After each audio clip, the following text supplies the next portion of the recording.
Hello students. तो इससे पहले वाले वीडियो में हमने आपको बताया था जो बॉन्ड के बारे में बता रहे थे, बॉन्ड के बारे में बेसिक इन्फॉर्मेशन दी थी। लेकिन अब आपको यहाँ पर हम बताएंगे जो बॉन्ड के और आगे डिटेल स्ट्रक्चर के बारे में यहाँ पे आपको बताएंगे। तो बेटा देखिए कैसे बताते हैं। तो एक उदाहरण दे रहे हैं हम आपको यहाँ पे। किसका उदाहरण देंगे? एक लॉन्ग बॉन्ड के स्ट्रक्चर्स का। जैसे आप जानते हैं हमारी बॉडी में लॉन्गेस्ट बोन कौन सी होती है? सबसे लंबी बोन होती है फीमर। यहाँ से यहाँ तक थाई बोन भी कहते हैं, सबसे लंबी बोन ये होती है।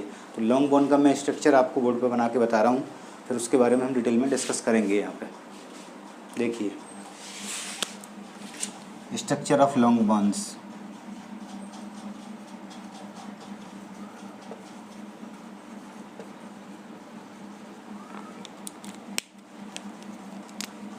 लंबी अस्थि की संरचना।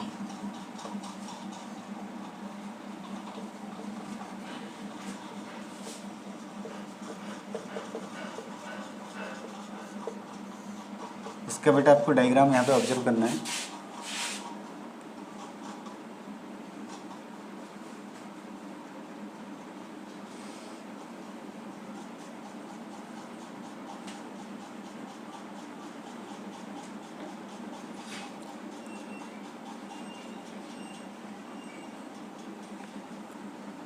ये बेटा एक लॉन्ग बोन का मैं डायग्राम आपको बना के यहाँ पे बता रहा हूँ।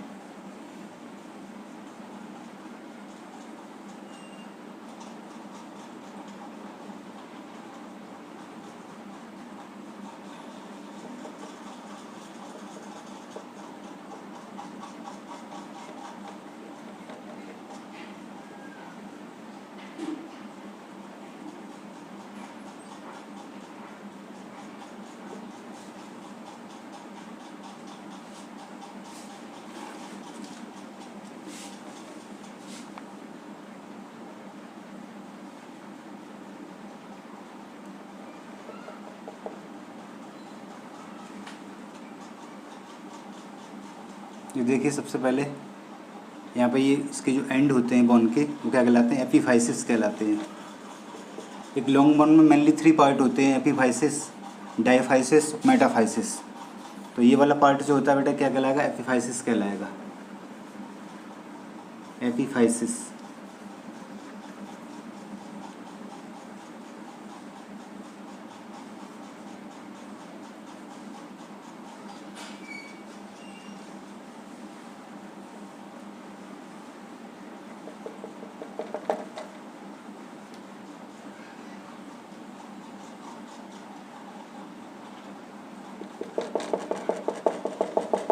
इस स्ट्रक्चर में बेटा ये एंडिंग पार्ट जो होते हैं वो क्या कहलाएंगे? एपीफाइसिस कहलाते हैं। और ये मिडिल पार्ट जो सॉफ्ट रीजन होता है वो क्या कहलाएगा बेटा? Diaphysis.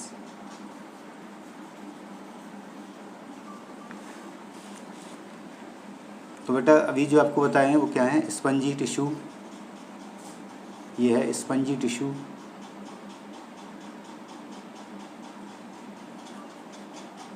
Spongy tissue with red bone marrow.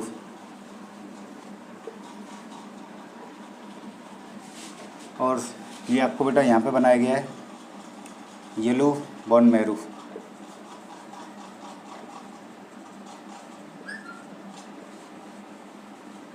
ये स्पंजी टिश्यू है। फिर ये spongy tissue with red bone marrow, लाल अस्थिमज्जा के साथ स्पंजी टिश्यू ये आपको बेटा बने हुए हैं। ये एपीफाइसिस है। यहाँ पे मैं बेटा आपको क्लियर कर देता हूँ कि जो एक वेल डेवलप्ड बोन होती है, वेल डेवलप्ड बोन जो होती है उस वेल डेवलप्ड बोन में मेनली 2 पार्ट ही होते हैं, एपीफाइसिस और डायफाइसिस। मेटाफाइसिस नहीं होता है। जबकि डेवलपिंग बोन में ये तीनों पार्ट दिखाई देते हैं लॉन्ग बोन के, एपीफाइसिस और मेटाफाइसिस और डायफाइसिस। तो बेटा ये स्पंजी टिश्यू और ये आउटर मोस्ट कवरिंग है बोन की, ये क्या है? पेरीओस्टियम। पेरीओस्टियम।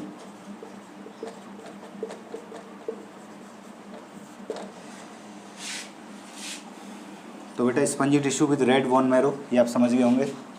स्पंजी ऊतक, लाल अस्थिमज्जा के साथ। येलो बोन मैरो क्या होता है? पीले अस्थिमज्जा, पीले अस्थिमज्जा ये हैं। और spongy tissue with red bone marrow ये बनाए हैं। एपीफाइसिस ये है, ऑब्जर्व कर लें। और डायफाइसिस ये है। एपीफाइसिस फिर ऊपर दिखाया गया है। ये इस तरह से डायग्राम को बेटा ऑब्जर्व कर लें। It is the LS of bone, LS of long bone. ये क्या है बेटा? लंबी अस्थि की एलएस है। एलएस जानते हैं? लॉन्जिट्यूडनल सेक्शन है, जिसे कहते हैं अनुदैर्ध्य काट हिंदी में। तो बेटा एक लंबी हड्डी जो होती है, लॉन्ग बोन के मेनली 3 पार्ट होते हैं। एपीफाइसिस होता है, डायफाइसिस होता है, मेटाफाइसिस होता है। तो जो एंडिंग पार्ट होता है वो क्या है बेटा? एपीफाइसिस है। और मिडिल का सॉफ्ट पार्ट क्या है इसका? डायफाइसिस होता है, जिसे साफ्ट भी कहते हैं, साफ्ट। और ये क्या है? जो एंडिंग यहाँ पे ये spongy tissue with red bone marrow के साथ पाया जाता है। यहाँ पे spongy tissue with red bone marrow के साथ ये येलो बोन मैरो होता है। और ये पेरीओस्टियम, ये पेरीओस्टियम होता है। इस तरह से बेटा ये मैंने क्या बनाया, आपको स्ट्रक्चर बना के बताया कि इसका एलएस ऑफ बोन मैरो की, sorry LS of long bone की। आप आगे देखते हैं बेटा। तो इस तरह से बेटा ये आप समझ रहे होंगे आपको क्या बताया जा रहा है। जैसे हमने आपको पहले वाली वीडियो में तो बताया था बोन के बारे में बेसिक, लेकिन हम यहाँ पे एक लॉन्ग बोन की स्ट्रक्चर को डिस्कस कर रहे हैं। तो लॉन्ग बोन के स्ट्रक्चर को यहाँ पे डिस्कस किया जा रहा है डिटेल में। तो डायग्राम को ऑब्जर्व कर लें अच्छे से। आगे बढ़ते हैं। Long bone has mainly 3 regions.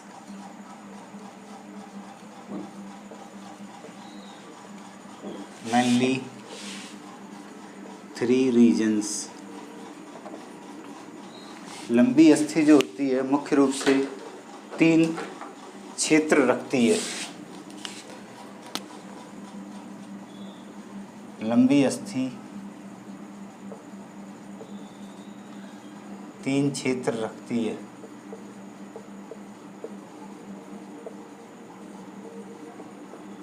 पहला फर्स्ट एपीफाइसिस, दूसरा डायफाइसिस, थर्ड मेटाफाइसिस।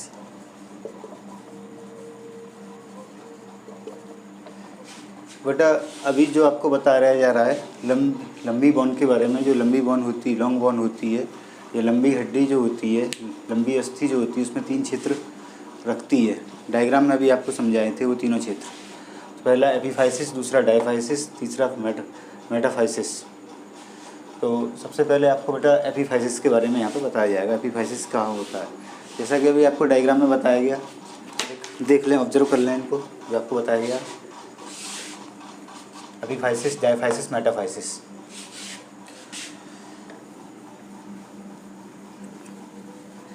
अब इनमें सबसे पहले आपको एपीफाइसिस के बारे में बताया जा रहा है।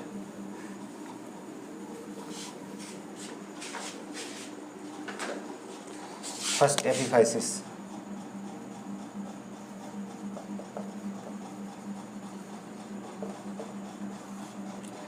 It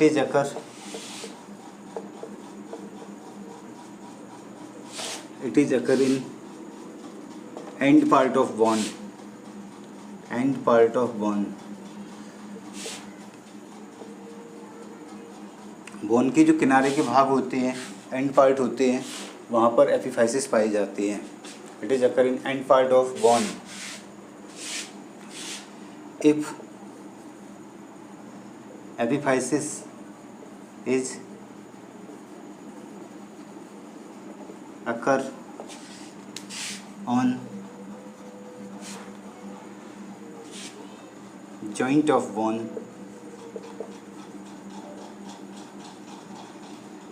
where periosteum is absent. Periosteum is absent. Is absent. Then that place, then on that place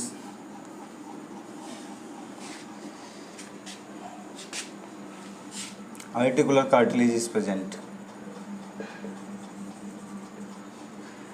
Cartilage is present.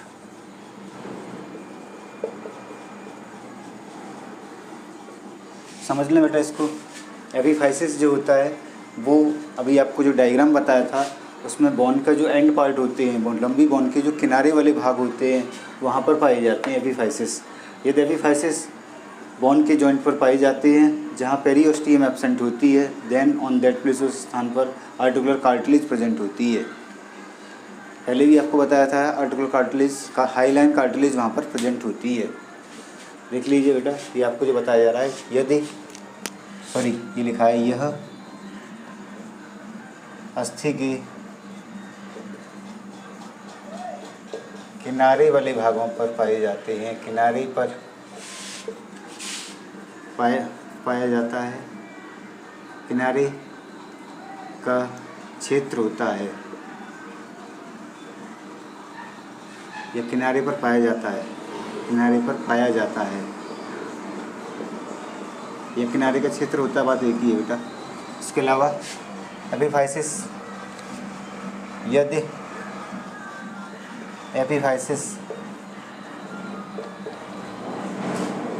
Epiphysis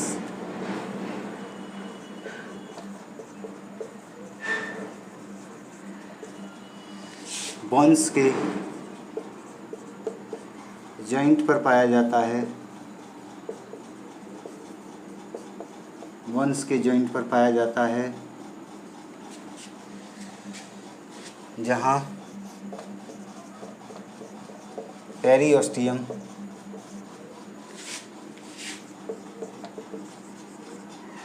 absent होती है, तब वहाँ पर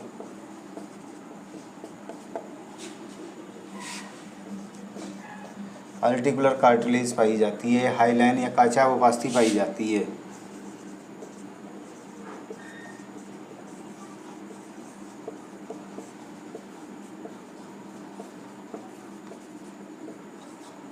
देख लीजिए बेटा, it is occur in and part of bone of epiphysis.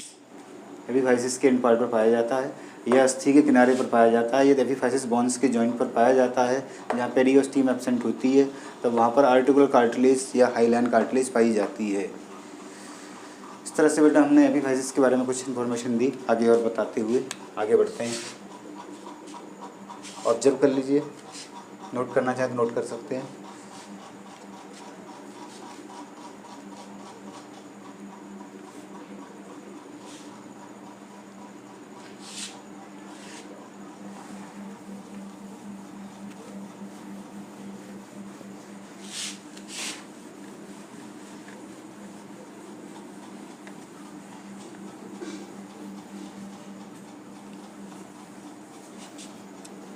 Epiphysis is made up of spongy tissue. Epiphysis जो होते हैं स्पंजी टिश्यू से बने होते हैं epiphysis.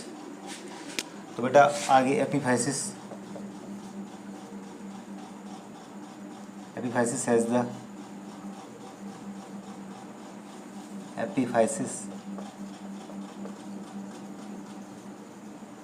Has the spongy tissue, spongy ऊतक रखते हैं।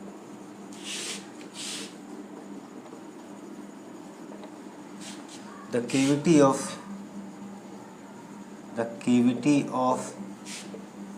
epiphysis is एपीफाइसिस की जो कैविटी होती है is trabeculae, is occur in the form of trabeculae. Trabeculae के फॉर्म में पाई जाती है। एपीफाइसिस की जो गुहा होती है वो ट्रेबिकुलेई के रूप में पाई जाती है। इस तरह बेटा ये आप समझ रहे होंगे कि आपको बताया जा रहा है। लॉन्ग बोन बेटा जो लंबी अस्थियाँ होती हैं उनके अंदर मिलने वाले डिफरेंट रीजन्स के बारे में जो डायग्राम में आपको बताया था उन्हीं को हम आगे यहाँ पे बता रहे हैं डिटेल में।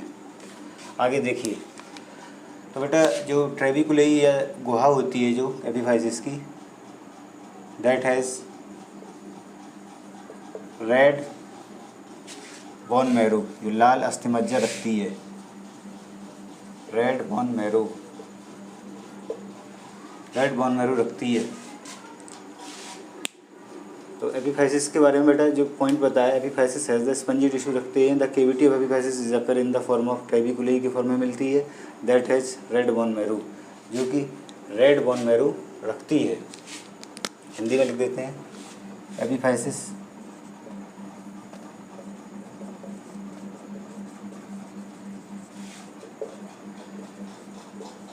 स्पंजी टिश्यू रखते हैं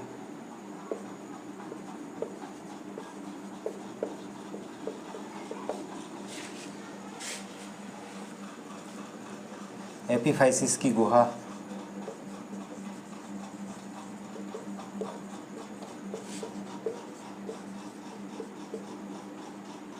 एपिफाइसिस की गुहा ट्रेबिकुलेई के रूप में पाई जाती है।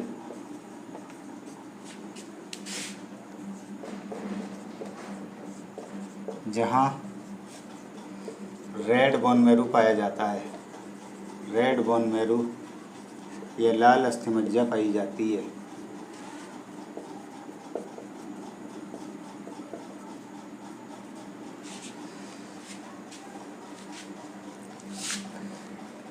बेटा ये आपको हिंदी में बताया, एपिफाइसिस स्पंजी टिश्यू रखते हैं। एपिफाइसिस की गुहा ट्रेबिकुलेई के रूप में पाई जाती है, जहाँ रेड बोन मैरू पाया जाता है।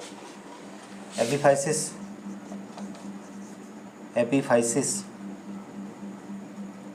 Is act as epiphysis involve in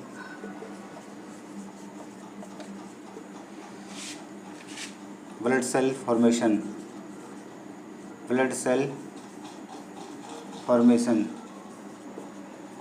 epiphysis blood cell formation करते हैं, ब्लड सेल का निर्माण करते हैं epiphysis. And act as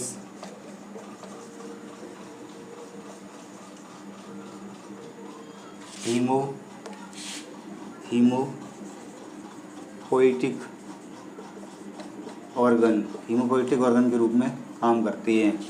epiphysis blood cell के फॉर्मेशन में इन्वॉल्व होते हैं, रक्त कणिकाओं की निर्माण में महत्वपूर्ण भूमिका निभाते हैं और हीमोपोइटिक अंग के रूप में काम करते हैं। इस तरह से बेटा ये आपको बताया गया किसके बारे में, एपिफाइसिस के बारे में। जो एपिफाइसिस पार्ट होता है, किसका एपिफाइसिस पार्ट होता है बेटा, लॉन्ग बोन का। अब आगे इसके एपिफाइसिस पार्ट के बारे में बता दिए। अब आगे आपको बताते हैं इसके दूसरे पार्ट डायफाइसिस के बारे में।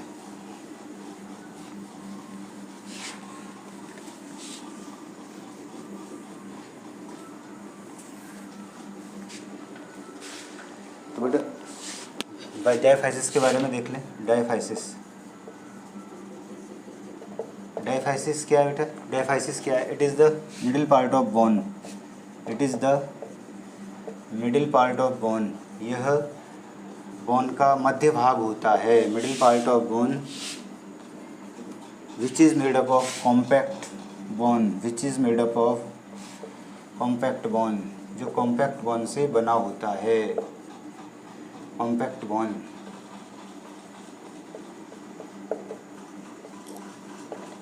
तो आपको बेटा समझ में आ गया होगा डायफाइसिस के बारे में। ये बोन का मिडिल पार्ट होता है, इसे शाफ्ट भी कहते हैं।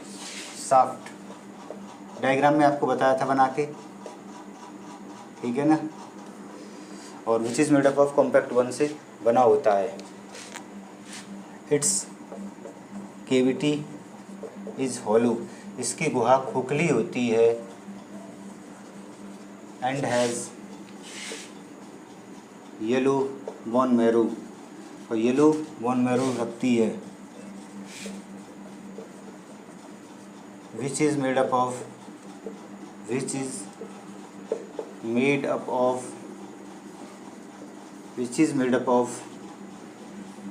वाइट फैट, जो वाइट फैट की बनी होती है। जो किसकी बनी होती है बेटा, वाइट फैट की बनी होती है। Which is made up of white fat की बनी होती है। Yellow bone marrow store fats, yellow bone marrow क्या करती है, फैट स्टोर करती है। बोन मैरो स्टोर फैट क्या करती है, फैट स्टोर करती है।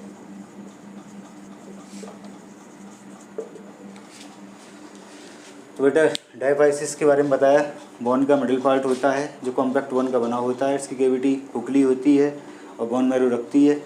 जो बोन मैरो रखती है वो येलो बोन मैरो रखती है जो वाइट फैट का बनी होती है। येलो बोन मैरो क्या करती है, फैट स्टोर करती है। तो समझ में आ गया होगा इसकी जो कैविटी होती है या गुहा होती है वो खोखली होती है, येलो बोन मैरो रखती है, which is made up of white fat, जो कि वाइट फैट से बनी होती है। येलो बोन मैरो क्या करती है, फैट स्टोर करती है।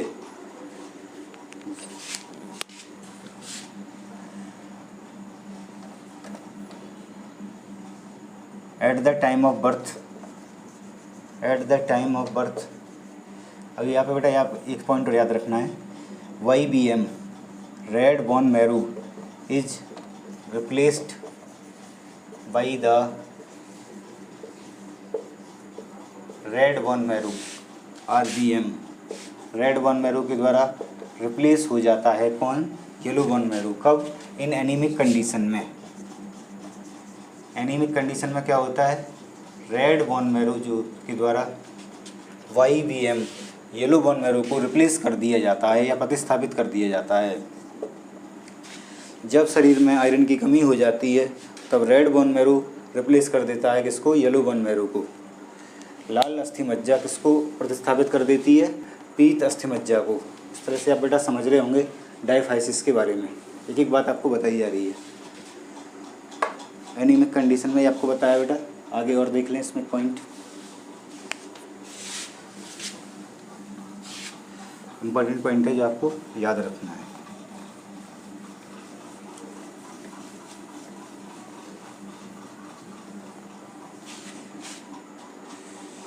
During birth, at the time of birth, ये आपको याद रखना है। At the time of birth, birth के समय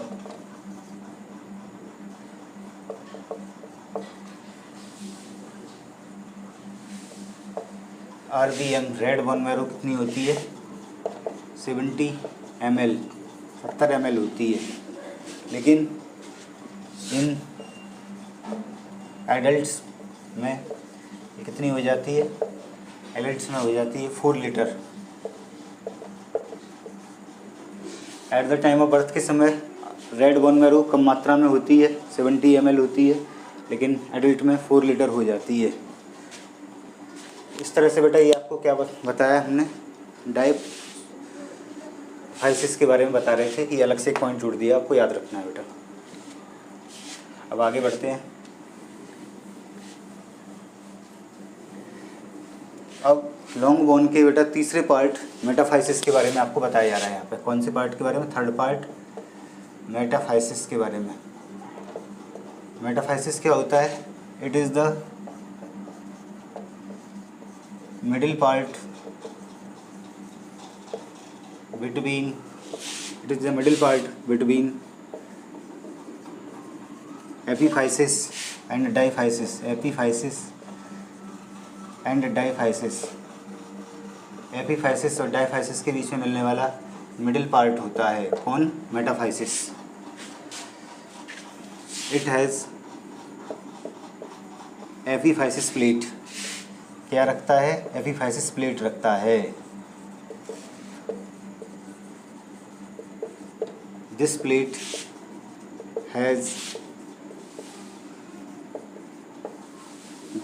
हैज़ ये प्लेट जो है वो क्या रखती है बेटा, this plate has osteoblast cell, osteoblast cell रखती है, osteoblast cells which changed into osteocyte, osteocyte में बदल जाती हैं, ऑस्टियोसाइट में बदल जाती हैं एंड सिक्रेट मैट्रिक्स, और मैट्रिक्स भी सिक्रेट करती हैं। इस तरह से बेटा ये आपको बताया जा रहा है मेटाफाइसिस के बारे में। बेटा यहाँ पर आपको ये बात याद रखनी है कि ये क्या होता है, एपीफाइसिस और डायफाइसिस के बीच का भाग होता है और एपीफाइसिस प्लेट रखता है। This plate has osteoblast cell रखती है जो चेंज हो जाती हैं किसमें, ऑस्टियोसाइट में, और मैट्रिक्स सिक्रेट करती हैं, मैट्रिक्स सिक्रेट करती हैं। तो इसका इट्स रोल, इसकी भूमिका किसमें होती है, इन बोन इलोंगेशन, अस्थि के दीर्घीकरण में इसकी भूमिका होती है, इसकी मेटाफाइसिस पार्ट की इलोंगेशन, अस्थि के दीर्घीकरण में इसकी भूमिका होती है, इसकी मेटाफाइसिस की। ये बेटा आपको समझ में आ रहा होगा क्या बताया जा रहा है। It is the middle part of between epiphysis और डायफाइसिस के बीच का भाग है। इट हैज़ एपीफाइसिस प्लेट रखता है। This plate has osteoblast cell रखती है जो डिवाइड होके चेंज हो जाती हैं ऑस्टियोसाइट में और मैट्रिक्स सिक्रेट करती हैं। इस पार्ट की भूमिका किस में होती है? बोन इलोंगेशन में, अस्थि के दीर्घीकरण में इसकी भूमिका होती है मेटाफाइसिस की। इस तरह से ये बात आपको बेटा समझ में आ रही होगी मेटाफाइसिस के बारे में जो बताया है। इसलिए आपको बेटा एक बात और याद रखनी है, यहाँ पर मैं पॉइंट आपको जोड़ देता हूँ कि जब वेल डेवलप्ड बोन जो होती है, वेल डेवलप्ड बोन में क्या होता है, केवल 2 ही पार्ट होते हैं लॉन्ग बोन में। वो कौन से होते हैं 2 पार्ट? एक होता है एपीफाइसिस और एक होता है diaphysis. Well developed bone has mainly 2 parts, 2 part रखती है वेल डेवलप्ड बोन्स। पहला एपीफाइसिस और दूसरा diaphysis.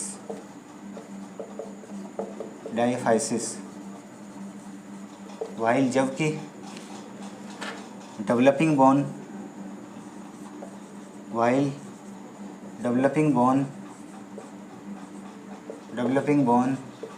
Has 3 parts. Developing bone में 3 पार्ट्स होते हैं, 3 रीजन्स होते हैं। रीजन वर्ड ज़्यादा सही रहेगा बेटा, रीजन। 3 रीजन होते हैं। While developing bone has 3 regions, 3 region रखती है। एपीफाइसिस, डायफाइसिस और मेटाफाइसिस। इस तरह से बेटा ये आपको जो बताया गया, ये आपकी समझ में आ गया होगा कि आपको क्या बताया गया अभी। तो अभी हमने बेटा लॉन्ग बोन का जो लास्ट पार्ट होता है मेटाफाइसिस, उसके बारे में बताया है। आपको समझ में आ गया होगा क्या बताया गया है। अब यहाँ पर हमने जो पॉइंट डिस्कस किया है, वेल डेवलप्ड बोन में केवल 2 ही रीजन पाए जाते हैं, एपीफाइसिस और वेल डेवलप्ड अच्छी तरह विकसित लंबी अस्थि में केवल 2 ही क्षेत्र होते हैं, एपीफाइसिस और डायफाइसिस। अच्छी तरह से विकसित लंबी अस्थि, जो विकसित हो रही लंबी अस्थि होती है, उसमें 3 रीजन होते हैं, 3 क्षेत्र होते हैं, ये एपीफाइसिस, डायफाइसिस, मेटाफाइसिस। तो बेटा इस तरह से आपको ये समझ में आ गया होगा। पॉइंट देख लें, ऑब्जर्व कर लें इनको, क्या लिखा हुआ है बोर्ड पे, और नोट डाउन कर लें। अब इससे बेटा आगे अगली क्लास में डिस्कस करेंगे हम। Thank you. We will